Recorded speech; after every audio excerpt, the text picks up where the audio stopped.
tangan-Mu telah menjadikan aku dan membentuk aku.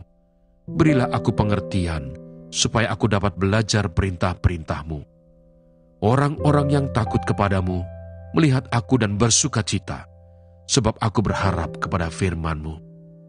Aku tahu ya Tuhan, bahwa hukum-hukum-Mu adil, dan bahwa Engkau telah menindas aku dalam kesetiaan. Biarlah kiranya kasih setia-Mu menjadi penghiburanku, sesuai dengan janji yang Kau ucapkan kepada hamba-Mu. Biarlah rahmat-Mu sampai kepadaku, supaya aku hidup, sebab Taurat-Mu adalah kegemaranku. Biarlah orang-orang yang kurang ajar mendapat malu, karena mereka berlaku bengkok terhadap aku tanpa alasan. Tetapi aku akan merenungkan titah-titah-Mu. Biarlah berbalik kepadaku orang-orang yang takut kepadamu, orang-orang yang tahu peringatan-peringatan-Mu. Biarlah hatiku tulus dalam ketetapan-ketetapan-Mu, supaya jangan aku mendapat malu. Jika seorang mengajarkan ajaran lain dan tidak menurut perkataan sehat, yakni perkataan Tuhan kita Yesus Kristus, dan tidak menurut ajaran yang sesuai dengan ibadah kita, ia adalah seorang yang berlagak tahu, padahal tidak tahu apa-apa. Penyakitnya ialah mencari-cari soal dan bersilat kata, yang menyebabkan dengki, cedera, fitnah, curiga, percekcokan antara orang-orang yang tidak lagi berpikiran sehat dan yang kehilangan kebenaran, yang mengira ibadah itu adalah suatu sumber keuntungan. Memang ibadah itu kalau disertai rasa cukup, memberi keuntungan besar, sebab kita tidak membawa sesuatu apa ke dalam dunia, dan kita pun tidak dapat membawa apa-apa keluar. Asal ada makanan dan pakaian, cukuplah. Tetapi mereka yang ingin kaya terjatuh ke dalam pencobaan, ke dalam jerat dan ke dalam berbagai-bagai nafsu yang hampa dan yang mencelakakan, yang menenggelamkan manusia ke dalam keruntuhan dan kebinasaan. Karena akar segala kejahatan ialah cinta uang. Sebab oleh memburu uanglah beberapa orang telah menyimpang dari iman dan menyiksa dirinya dengan berbagai-bagai duka. Pesan penutup. Tetapi engkau, hai manusia Allah, jauhilah semuanya itu. Kejarlah keadilan, ibadah, kesetiaan, kasih, kesabaran, dan kelembutan. Bertandinglah dalam pertandingan iman yang benar dan rebutlah hidup yang kekal. Untuk itulah engkau telah dipanggil dan telah engkau ikrarkan ikrar yang benar di depan banyak saksi. Di hadapan Allah yang memberikan hidup kepada segala sesuatu, dan di hadapan Kristus Yesus yang telah mengikrarkan ikrar yang benar itu juga di muka Pontius Pilatus, kuserukan kepadamu, turutilah perintah ini dengan tidak bercacat dan tidak bercela, hingga pada saat Tuhan kita Yesus Kristus menyatakan dirinya, yaitu saat yang akan ditentukan oleh penguasa yang satu-satunya dan yang penuh bahagia, Raja di atas segala raja dan Tuan di atas segala tuan. Dialah satu-satunya yang tidak takluk kepada maut, bersemayam dalam terang yang tak terhampiri. Seorang pun tak pernah melihat dia, dan memang manusia tidak dapat melihat dia. Baginya lah hormat dan kuasa yang kekal. Amin. Peringatkanlah kepada orang-orang kaya di dunia ini, agar mereka jangan tinggi hati dan jangan berharap pada sesuatu yang tak tentu seperti kekayaan, melainkan pada Allah yang dalam kekayaannya memberikan kepada kita segala sesuatu untuk dinikmati. Peringatkanlah agar mereka itu berbuat baik, menjadi kaya dalam kebajikan, suka memberi dan membagi, dan dengan demikian mengumpulkan suatu harta sebagai dasar yang baik bagi dirinya di waktu yang akan datang untuk mencapai hidup yang sebenarnya. Hai Timotius, peliharalah apa yang telah dipercayakan kepadamu.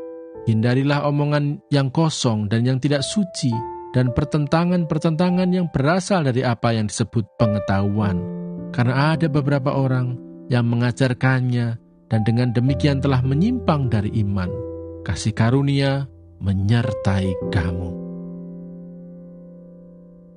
Yeremia pasal 46. Nubuat tentang bangsa-bangsa lain. Firman Tuhan tentang bangsa-bangsa. Firman Tuhan yang datang kepada Nabi Yeremia tentang bangsa-bangsa, mengenai Mesir, terhadap tentara Firaun Neko, Raja Mesir, yang berkemah di tepi sungai Efrat dekat Karkemis, dan yang dipukul kalah oleh Nebukadnezar Raja Babel, dalam tahun yang keempat pemerintahan Yoyakim bin Yosia, Raja Yehuda. Siapkanlah perisai besar dan perisai kecil, dan majulah untuk bertempur. Pasanglah kuda, dan naiklah, hai pengendara-pengendara. Ambillah tempatmu dengan memakai ketopong. Tajamkanlah tombakmu, pakailah baju sirahmu. Mengapa kulihat mereka terkejut mundur ke belakang? Pahlawan-pahlawan mereka terpukul kalah, lari kocar-kacir, tanpa menoleh. Kedahsyatan dari segala jurusan, demikianlah firman Tuhan. Orang yang tangkas tidak dapat melarikan diri. Pahlawan tidak dapat meluputkan diri di utara. Di tepi sungai Efratlah, mereka tersandung dan rebah. Siapakah ini yang meluas seperti sungai Nil, dan yang airnya bergelora seperti sungai-sungai? Itulah Mesir yang meluap seperti sungai Nil, dan yang airnya bergelora seperti sungai-sungai. Ia berkata, aku mau meluas menutupi bumi, membinasakan kota dan penduduknya. Majulah hai kuda-kuda, melajulah hai kereta-kereta. Majulah berperang hai pahlawan-pahlawan. Hai kamu orang Ethiopia dan orang Put yang memegang perisai, dan orang Lydia yang membentur busur. Hari itu ialah hari Tuhan Allah semesta alam, hari pembalasan untuk melakukan pembalasan kepada para lawannya. Pedang akan makan sampai kenyang dan akan puas minum darah mereka. Sebab Tuhan Allah semesta alam mengadakan korban penyembelihan di tanah utara, dekat sungai Efrat. Pergilah ke Gilead mengambil balsam, hai anak darah putri Mesir. Sia-sia engkau memakai banyak obat, kesembuhan tidak akan kau dapat.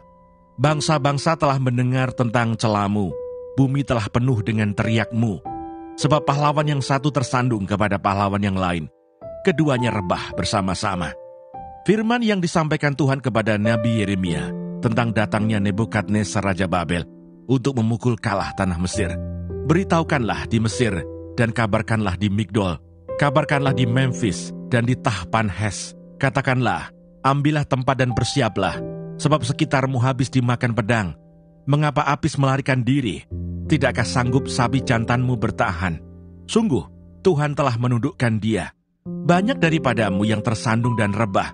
Mereka berkata seorang kepada yang lain, marilah kita pulang kepada bangsa kita, ke negeri kelahiran kita, untuk mengelakkan pedang yang merajalela ini. Sebutlah nama Firaun Raja Mesir, tukang ribut yang membiarkan kesempatan berlalu. Demi aku yang hidup, demikianlah firman Raja yang namanya Tuhan semesta alam.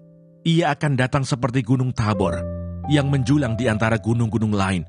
Seperti gunung Karmel yang menganjur ke laut. Siapkanlah bagimu barang-barang untuk perjalananmu ke pembuangan.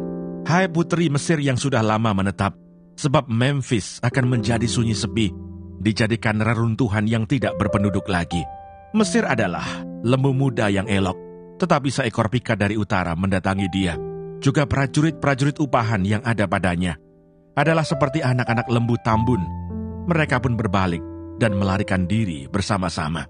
Mereka tidak dapat bertahan, sebab hari bencana mereka menimpa mereka, yakni waktu penghukuman mereka. Suaranya seperti ular yang mendesis. Apabila mereka berjalan maju dengan bertentara, mereka mendatangi dia dengan membawa kapak, seperti orang-orang penebang pohon. Mereka menebang hutannya. Demikianlah firman Tuhan. Sekalipun itu tidak dapat dimasuki, sebab lebih banyak mereka daripada belalang. Tidak terbilang jumlahnya. Putri Mesir menjadi malu, diserahkan ke dalam tangan bangsa dari utara. Tuhan semesta alam, Allah Israel berfirman, sesungguhnya aku mendatangkan hukuman atas dewa Amon dari Tebe, atas Firaun beserta Mesir, dewa-dewanya dan raja-rajanya, yakni atas Firaun beserta orang-orang yang percaya kepadanya. Aku akan menyerahkan mereka ke dalam tangan orang-orang yang berusaha mencabut nyawa mereka, yakni ke dalam tangan Nebukadnezar Raja Babel dan para pegawainya.